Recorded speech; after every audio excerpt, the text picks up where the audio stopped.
be shorter. And by shorter, I mean we're just going to go over the first round only and go from there. Let's skip all the stuff and get to round one.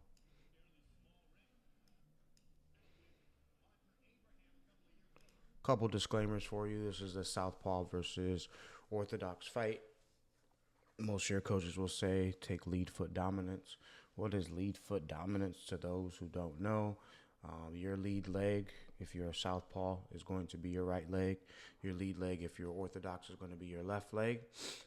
Your lead leg is going to be right next to your opponent's based on these stances. Some people call it the open stance. And if you are attempting to take lead foot dominance, you want your lead foot outside your opponent's lead foot. But that's just some application talk that some of your coaches will speak about.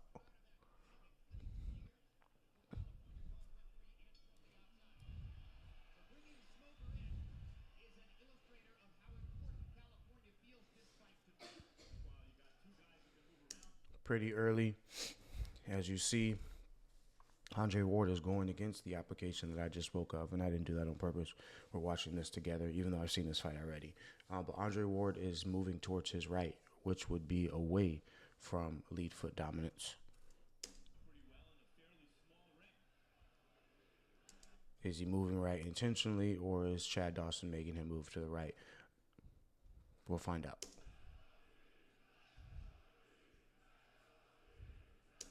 About 15 seconds into the fight, both of them have tried something already. Andre Ward to jump in with the left hook. Chad Dawson bounced back, hop back in with his own lead hook.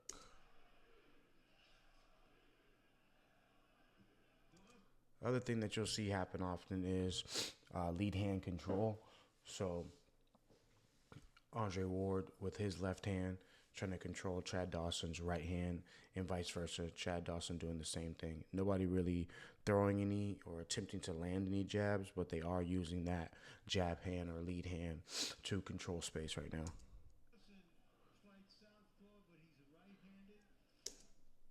So right away, right into that. So this information was received in between these feints that were being thrown right now. So even if I back up a little, you'll see a mix between hand feints, head feints, foot feints. And a feint is acting as if you're going to do something with the intentions to get information back. And the information that you get back should let you know what you're going to do in the next part of that choreography. But we'll go back to it real quick. That one was hand and foot feint. Foot feint and hand. So going forward, entering the line as your coach would say, and then getting back out off the line real quick with his head to see what Chad might do. Do it again. Foot feint, hand feint, head feint. In and out just to see what he does when you get back on the line. Engage again. Out again. Touch again. In and out. So if you see the timing of how that looked and what Chad Dawson got from the information that Andre Ward gave to him and what Andre Ward got from the information that Chad gave him. So real quick engagement for choreography here. I touch with the glove as I enter with my head onto the line and I get back. I touch again. I stay. I touch, I get back again. I touch, I get back again. I touch, I get back again. Now here, this is where Chad kind of figures out, can he maybe get some offense off? Because the first couple of times that Ward touched and got back out, Chad didn't really give him any type of reaction. So Ward is still playing the game of like, I need you to do something. I'm not convinced I'm going to throw anything yet while I'm on the line because I'm not aware of what might come back. I'm not aware of the entire choreography yet. So I don't want to take that risk. There's not enough reward for me yet. So Chad is doing the same thing. They're both professional fighters. The same way Andre Ward is trying to get information, so is Chad. So this time, when Andre touches,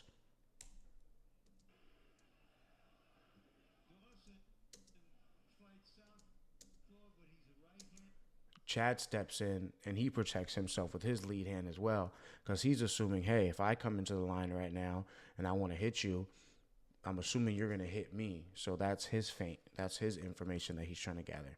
So they're both doing the same thing, but this is what happens based off the information that they both receive. On that timing or that information that Chad got when he got to the line, he decided that he wants to throw a punch. And the punch that he wanted to throw was a rear hand, which is the backhand. Once again, open stance, southpaw fighter. His backhand is his left hand. Andre Ward's information that he got is, I'm already going to step to the line anyways and get off. So if a punch does come, I'm already going into that direction, and I'm already gone before that shot even comes. So if we play the whole sequence once again, you'll see.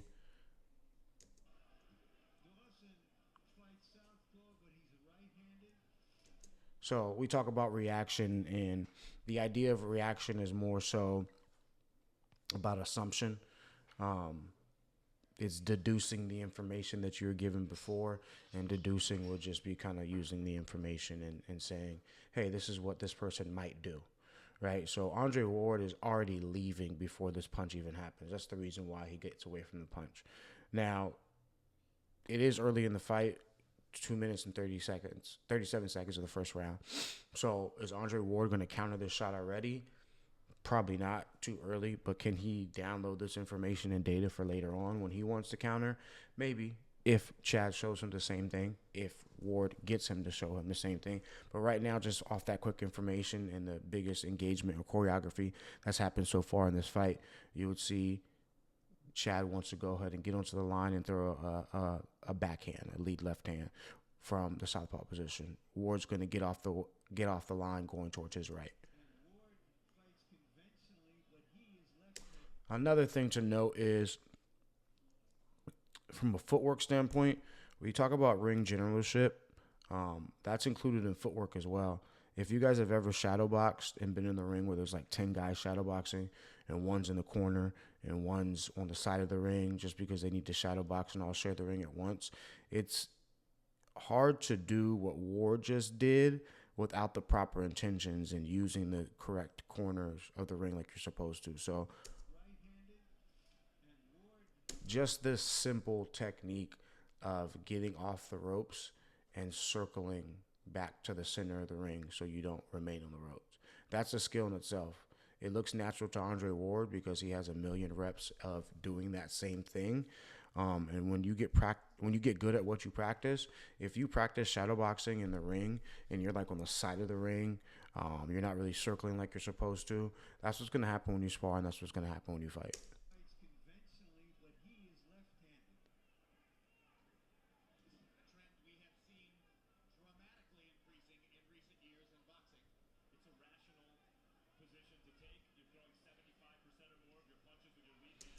So similar setup, right? Andre gives out the same way, and if we're talking about the skill of circling and ring generalship, he decides to get out a different way, right? So this time when he avoids Chad's left hand or his rear hand, he's a little bit more in the corner. So right now, based on their foot position, it would be hard for Andre to circle out the same way that he did without getting exposed. So with the main thing being the main thing, which is you always want to remain in a position where you can either attack, defend, or move. And you want to jump on your opponent when they don't have all three of those options available for them. So right now, the best exit for Andre is to smother and then circle, as opposed to just circling out completely. Once again, this is a skill as well. You get good at what you practice. So if you're not working on how to tie up, if you're not working on how to circle, when it comes to it happening in the fight, you're not going to teach yourself then. Preparation happens before you get to where you're going.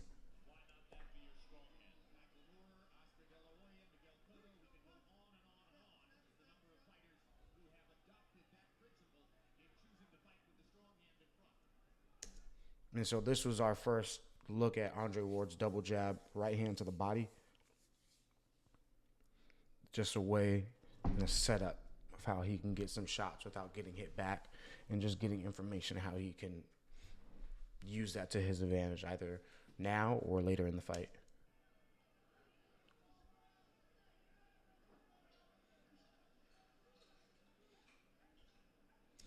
So common theme as well. We're a minute into the round. Um, just pay attention to how Andre Ward uses his lead hand and how he uses it for a lot of the ways that your coach tells you should be using it. When they say that the jab is the most important punch in boxing, but you can use a jab in a bunch of different ways. And here's a couple clips where you see Andre Ward use the jab in a couple different ways. He uses it for offense, and by offense, he uses it to set up one of his punches, right? He uses it for defense to stop Chad Dawson from getting into his setup, which is throwing punches at Andre Ward now. And he uses it to control space. So he uses it to hide his movement. Because if I just move with my feet without my hands in the air, the opponent can take that space. The opponent can now get close enough to me, if they already are close enough to me, to be able to throw punches at me. But if I extend my lead hand, in this case the way Andre Ward is, as I move, this opponent has to think about doing something to get in. They don't just get in for free.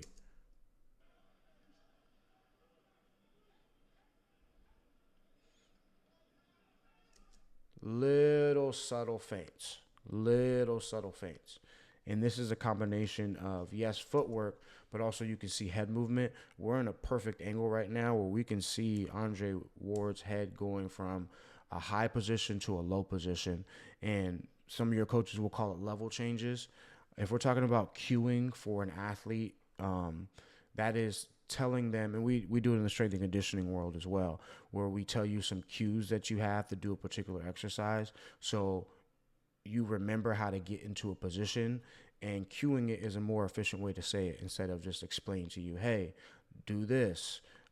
When it comes to competition, you want to cue your athlete as fast as possible based on the preparation that you have before getting to it. So now, instead of a level change, I like to call it a position change, because when you think position, you look to weaponize it a little bit more, understanding that you're not only moving to this area for no reason, you're using it to become advantageous in the fight. So you'll see Andre Ward once again.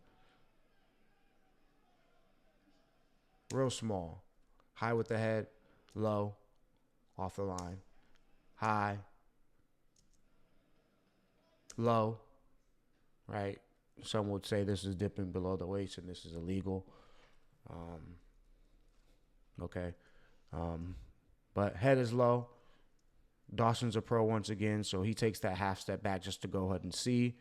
He sees that right now Andre Ward doesn't look like he's in a position to be able to punch him back. So he's going to use this as an opportunity to throw shots at Andre.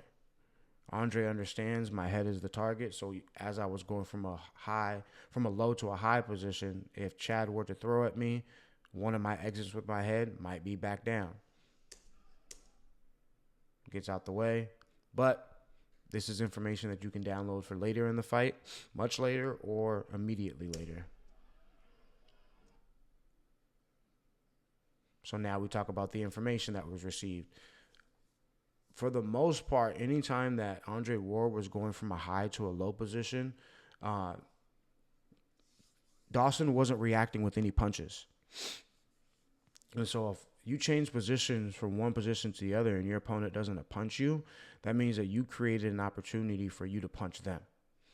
So as Andre was going from that high to low, he realized Dawson wasn't hitting him. So now he uses that information to try to hit Dawson on the way from a high to low. And that time with the right hand to the body that he landed. But however, did he get all the information correctly? If he did, he might not have got counted like this. So the answer, according to the film, is maybe he rushed this combination. Maybe he needed to be a little bit more patient.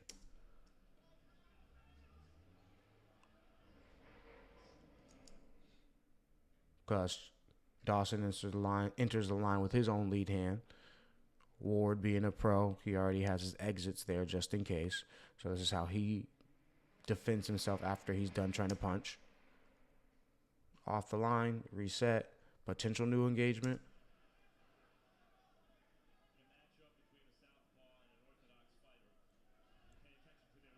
Right into it again. If you notice, like that whole movement process, you see Andre Ward extending his hand as he leads back, touching the glove, making sure that Dawson has to think about something like, hey, you're not just going to come into my space and be able to hit me and work on all the combinations that you worked on with your coach or do all the setups that you have to try to take advantage of me right now. I'm going to have you think about this a little bit more, which gives me time to move around the ring and get more information of my own.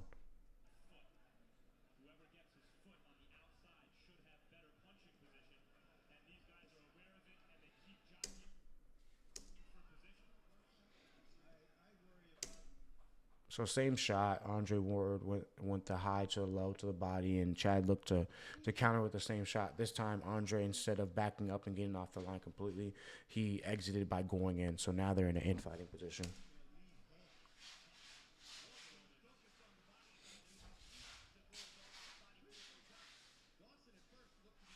It's important to, in those situations, like I said, preparation before you get into the ring. If you guys notice, there's been a couple tie-ups that have happened already. Do you want them to really happen in boxing? As a fan, no, because you want to see them hit each other. As a boxer, depending on what type of fighter you are, no, because you want to try to hit somebody. But the idea is that this position is going to happen whether you like it or not. So why not prepare for it so you can make sure that you can take advantage of the situation if your opponent doesn't prepare the same way, or you can also make sure that you're not taken advantage of off the infighting. Right back into it again. Andre Ward with that lead hand. Not even committing or anything, just touching, making Dawson think. That was almost like a perfect pause right there. Look at the head control, the the technique. Um, this is the way that you should be blocking rear-handed shots in that open stance from a southpaw with the orthodox. And the reason why you want to block like this is because the angle of Chad Dawson's left hand is going to come from a different angle than it would be if he was an orthodox fighter, right? So because of that, Andre Ward doesn't know if this shot is going to be a straight left hand right up the middle or if it's going to be a looping left hand around the side of his glove. So what does he do? One, with his lead hand, he's going to extend it out to control Dawson's head. So that way Dawson can't come up from that low position as he throws that left hand low to come up with his own lead hook. And the lead hook is the right hand right now because his next position or shot that he can throw based on how his body is right now is going to be a big lead hook, so a right hook.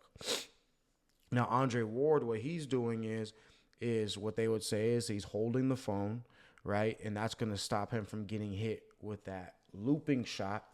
But he's also leaning backwards a little bit to get his body and his head out the way of the straight shot. So you do this reverse too if you're southpaw. This is the position that you should be in the other way when you're blocking that right hand to the body from a orthodox fighter if you're a southpaw, and vice versa. But if you see, once again, he continued with that head control, and that knocked Chad Dawson off balance where he couldn't even attempt to throw the next shot or see if the next shot was there. And the best defense is not even allowing your opponent to throw at you in the first place. You don't even have to block the shot because you don't allow them to get in position to throw a punch at you at all. So let's look at that clip again.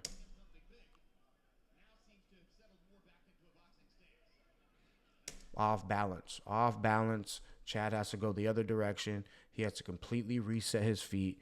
Hands are down. If you see Andre Ward is ready to fight, this may be an opportunity later in the fight where Andre Ward can jump on Chad Dawson because he's out of position. Why is he out of position? Because he's not able to attack, defend, and move efficiently right now.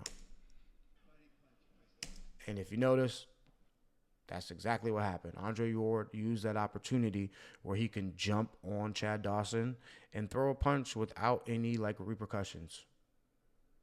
he didn't have to worry about Chad throwing anything back at him because Chad wasn't in the position to be able to.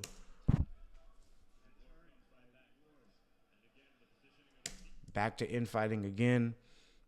No tie up. Both their hands were free. Ward got to get some more shots off without having to worry about anything coming back.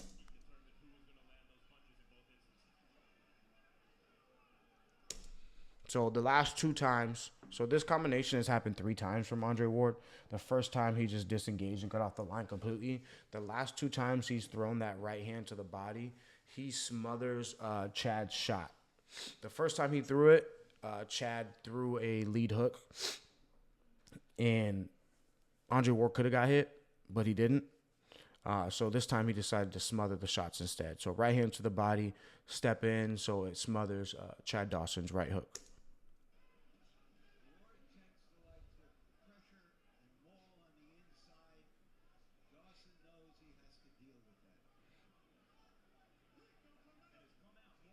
Call it ugly, call it whatever you want from your perspective, but it's a part of the sport. I mean, you can't deny it. The film doesn't lie. It's a part of the sport. Might as well prepare for it from an athletic standpoint. For the common fan, you're probably not watching this anyways because you're not here to watch and learn about boxing a little bit more unless you are more than a common fan.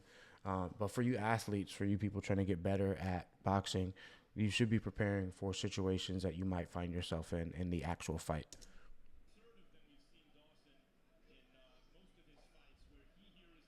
So the same way that we had spoke about Andre Ward taking advantage of Dawson not being in position, which means in a position to be able to attack, defend, and move. Ward does the same thing, or Dawson does the same thing back to Ward. Right now, they're not fighting right now. The ref still kind of broke them up a little bit, but right now, right into that. Before Chad thinks Ward's even ready, he's like, I'm going to jump on you.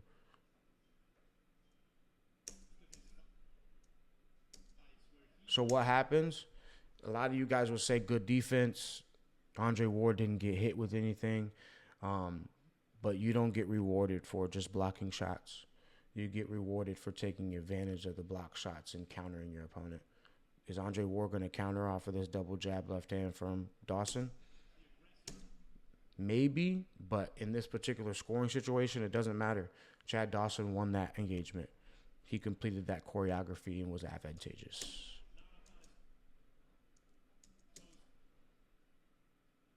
So we just get to see how Chad Dawson deals with the double jab, right hand to the body when he has space.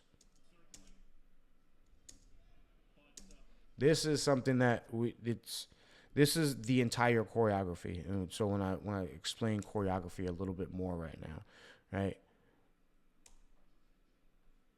They're infighting right now.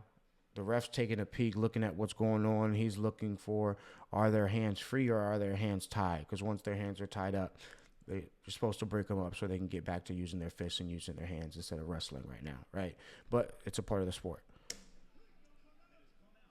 First engagement over. Separation happens, right? When they get back to it, Chad Dawson is going to jump on the line. Next engagement starts. That engagement is now over. Here's the immediate next engagement.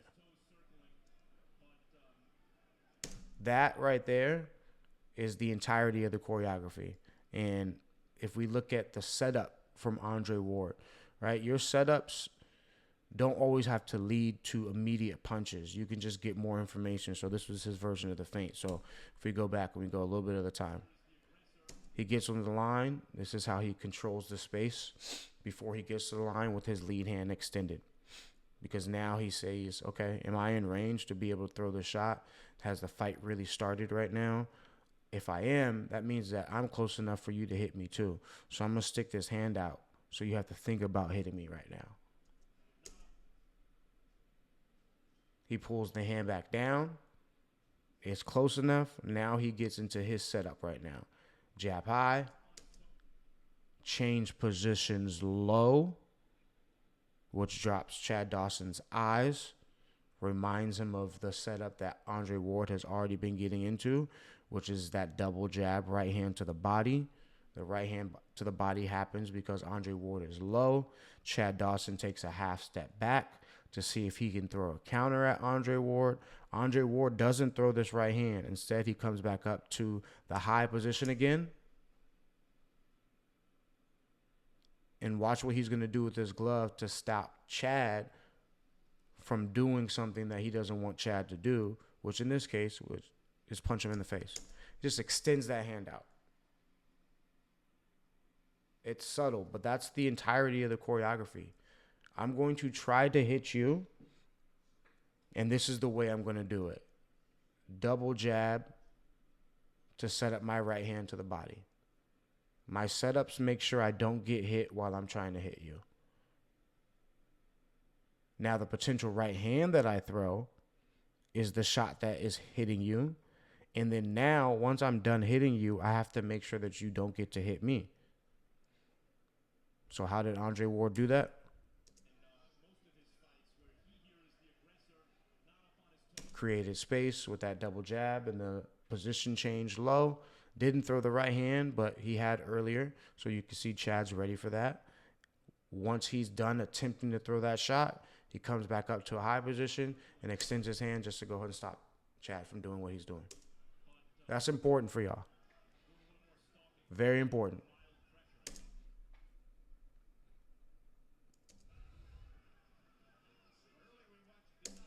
Gave himself some space. Gives a little smirk as well. That we're at 41 seconds on the clock now. I'm bringing that up because I want to talk to you about how much time that Andre Ward just stalled right now without needing to tie up or anything and getting information to be able to be more advantageous in the fight later on. 54 seconds.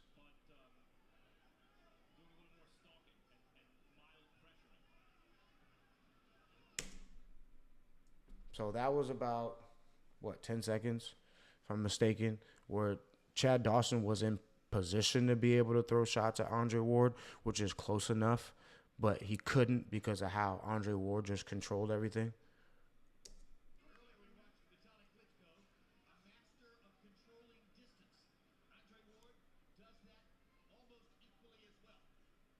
Same thing, just touching with that hand, just touching. Think about it. Think about it. You're not just going to hit me for free. Think about it. Think about it. But the whole time he's in range to be hit, and he's in range to be able to hit Chad Dawson. He's not just moving around the ring. There's a game plan here.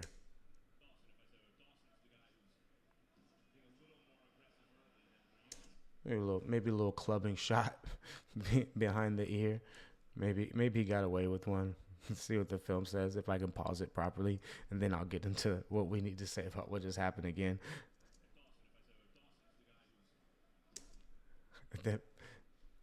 Maybe he got him in the back of the head. You guys tell me. But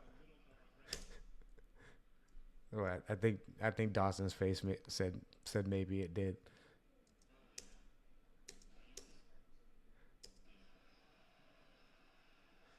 But twofold right here, right? I was just about to say something nice about circling, which is what happened. But then we also talk about you get good at what you practice. So right now, when this engagement started, Andre Ward is against the ropes, almost in the corner. He's going to get out of the corner by being able to circle to the left. Let's not just assume this skill is natural. I'm sure you guys have seen plenty of guys in the gym that go on the ropes, they get off the ropes, and they back up right back into the ropes. So now they're staying on the ropes the whole time.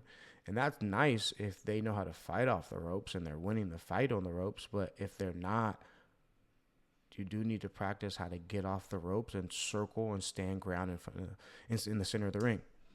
So that's what Ward does. His hands are up. He's ready to punch, or he's ready to be punched, or he's ready to move. Chad Dawson doesn't look like that right now. So Ward uses that as an opportunity to punch again. because there's not really a risk of him getting punched back right now. All Chad Dawson can do is defend, which means just block the shots. But he does defend, and he's a pro as well, so he knows how to circle the same way Andre Ward does, at least similar, right, in this aspect. So what does Andre Ward do? He gets himself back on the ropes. Now, according to the perspective of this being Andre Ward, is that a big deal? Probably not, because he's shown that he can fight off the ropes. But if you can't fight on the ropes and you're fighting somebody and your job is to be advantageous in the fight, the training is when you're supposed to be working on your weaknesses, you shouldn't circle and get back on the ropes.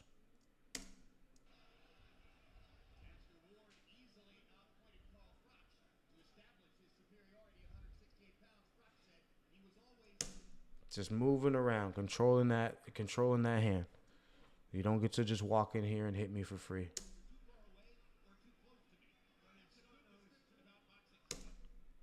Feints the right hand so that way he can get an exit.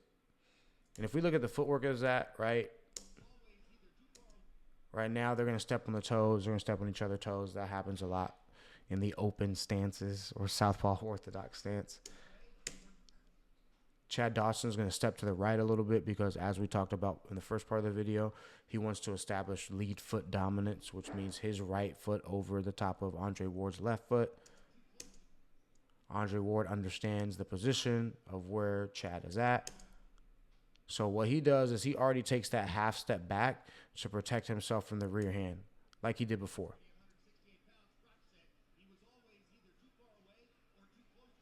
It doesn't come. And this is a situation where it's better safe than sorry. So the information that they both got from each other is that when Chad Dawson is in this lead foot dominant position, he might get into a double jab and shoot that left hand to the body like he did before. What Andre Ward is telling Chad Dawson, when you go to do that, I'm going to take a half step back to go ahead and catch this shot. None of them did really anything, right? But this is the information that they got. Now, from here, after that is over, Andre Ward realizes, okay, once Chad Dawson throws that double jab left to the body, he doesn't throw again afterwards. So Andre Ward took care of the potential double jab left hand to the body from Chad Dawson by taking that half step back and lifting up his right hand, holding the phone, similar to that position that we showed in the beginning. But then immediately after that, he got himself into a lead right hand position, and now he can move his left foot or his frame outside of Chad Dawson's lead shoulder, and that's going to be his exit to get outside of the corner. And he circles to the center of the ring and stays.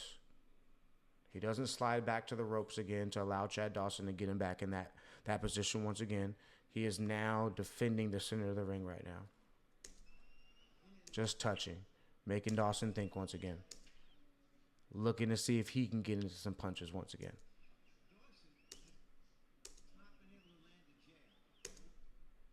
More information.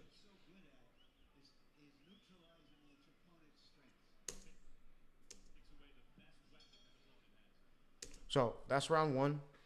Got a few things from it. I don't know how long this is right now, but we'll break this down a little bit. But I do want to do more of these, so that way these film studies can be a little bit shorter. Pack it with information, but then from there, take the information from these film studies and make them applicable for you. And what does that mean? What are a couple drills that you could be looking at? What are a couple things that you can get that you can implement this week in your own film study? Just once again, understanding that the whole idea of this is my job is to teach you how to teach yourself. So that way you're better on your own, but then you're also better with your coach as well. As a coach myself, I understand the best athletes are those who know how to work out on their own. And if you need to learn how to work out on your own, that theory still applies. It's not a natural thing. You get good at what you practice at. That's simple. But I'll see you on the next one.